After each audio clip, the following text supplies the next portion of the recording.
For everyone's favorite, the man of the hour, the man of the mic stand, Uncle Rocky.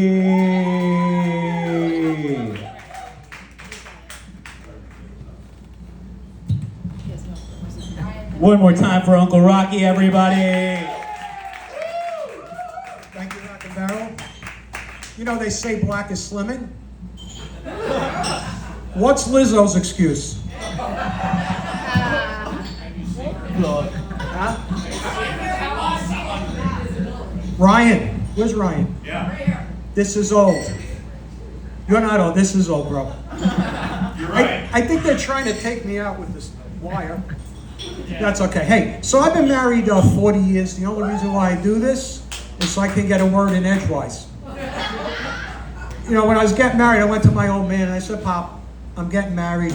What do I need to know? He says, you need to know 2 words. Yes, dear. Which didn't really resonate with me because I never heard him say that to my mom. But, you know, after 40 years, I don't even say yes, dear anymore. I just sort of nod and blink as if it's a hostage situation. You know, compromise is key to any marriage. And we've learned to compromise over the years. I say I'm wrong, and Pixie agrees. Have you ever tried to win an argument with your spouse or your girlfriend or your partner? You know, it's adorable. You just can't win an argument. You basically just run out of oxygen. You end up passing out. But the weird part is you apologize for something you said in 1996 at Beefsteak Charlie's. And of course I apologize because I like living indoors. You know, vacation prep has been fun. Amazon shows up 3 times a day for 3 weeks. Pixie will get 12 outfits and 6 new pairs of shoes. And we have a 5-day getaway. Meanwhile, I've got the same 3 rock band t-shirts I've had since 1978, and I got my New Balance kicks from 2009. Another one of the differences between men and women. You know, growing up in Brooklyn, Italian and Jewish neighborhoods were adjacent, so you became friends with people outside of your own ethnic community. And I like to call us the spaghetti and matzo ball crew. The neighborhoods were the safest. There were no cameras, there were just the nonnas and the boobies. Their accents emphasized their concerns. You stepped outside and 6 windows would open up. Oi, where you going? Who's the friends you go with? We don't know them. Who's that kid? What's his name? And then, of course, the Russian booby.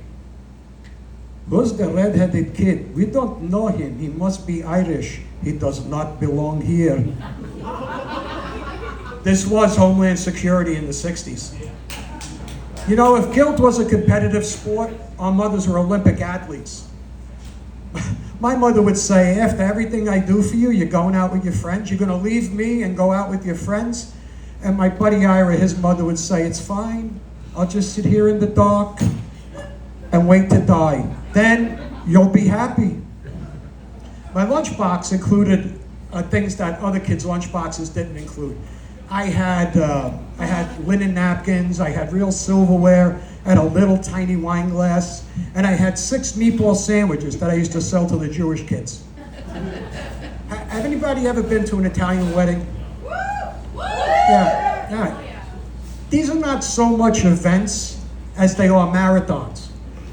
There's 400 people, the bride and the groom no less than 100, but mom said you have to invite my uncle's father's grandson's boss. So there he is at the wedding. There's guests no one even know. You got that uncle from Sicily who's rich. No one knows why, he never had a job. The cocktail hour starts with antipasto and every cheese and Italian cold cut known to mankind, shrimp, calamari, carving stations all over. It's enough to feed a small village. Then you go into the main dining room.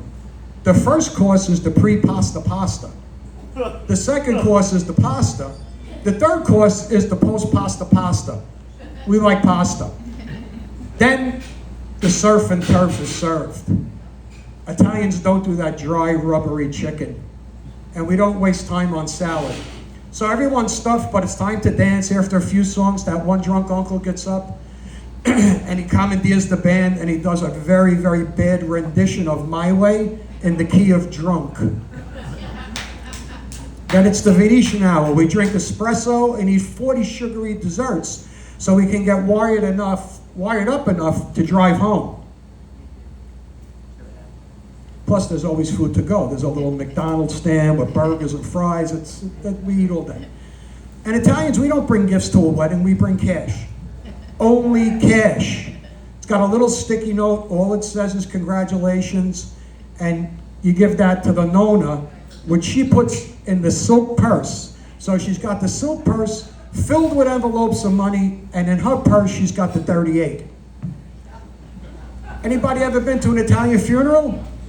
Well, we put the fun in funeral. You get to see all those wedding and funeral relatives. You know, you see them every couple of years. The only difference between an Italian wedding and an Italian funeral, there's one less guest of honor. Same tears, same food, same people, just one less. All right, that's my time. Thanks, Rock and Barrel. Here's your host, Tony G.